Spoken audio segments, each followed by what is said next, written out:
Starting Monday, all dairy cattle moving between states must be tested for bird flu. Federal regulators said traces of the virus was found in the nation's milk supply. However, they also said it did not pose any risk to consumers. Joining us now to talk about that and some other health topics today is Dr. Bill Hartman, clinical trialist at UW Health. So, Dr. Hartman, let's start with this and talk about it. This bird flu in cattle, it's a concern, obviously. Now it's showing up in the milk supply. How is that not a concerning situation? Well, so the H5N1 flu virus is an influenza virus that is known to be lethal in birds, but more recently has been able to jump from chickens and into cattle. And it's so far affected at least 33 cattle herds in 8 states, not in Wisconsin yet. But to date, only one human has contracted the virus from working with these infected cattle, and that person was treated appropriately and is doing fine now. That said, the virus has been shown through PCR testing now to be in our commercial milk supply. And so this is something that is obviously concerning, and we have to keep an eye on. But from what we can tell from the data, all we are seeing are viral fragments within the milk supply, and that the pasteurization process that milk has to go through to get to the market is being effective in killing any of the virus that might get into our milk jugs. So it's in there, it's just not infectious.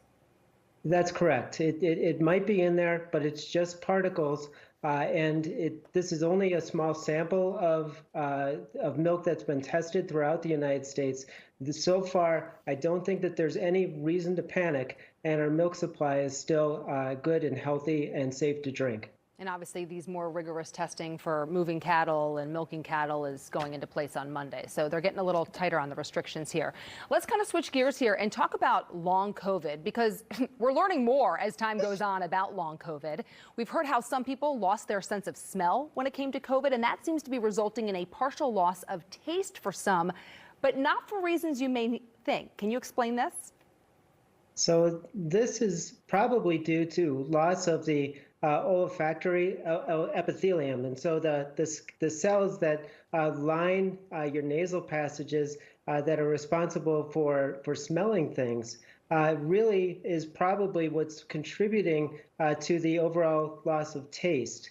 The loss of taste usually comes back after about a year, but in some people it persists. And it might be because of this prolonged loss of smell that people have experienced, especially after the original COVID infection and the alpha variants. These seem to be the biggest culprits in producing this long COVID symptom. We know how much smell and taste are obviously, have a correlation there. Lastly, here in our last 30 seconds, there are some changes that are coming to school lunches for the first time in a long time. And these have to do with the amount of sugar and sodium in them. Do you feel it's about time these changes take effect? Absolutely. The healthy living that we expect adults to have really is going to start with our kids and our children. And we have to make sure that we teach healthy habits to the young kids while they're in school. With that is including decreasing the amount of sugars that are in their school lunches, as well as the amount of sodium.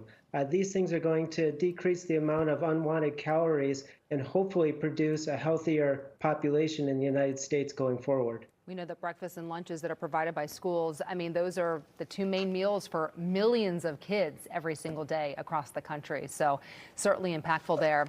Dr. Hartman, we appreciate it. Thanks. Thank you.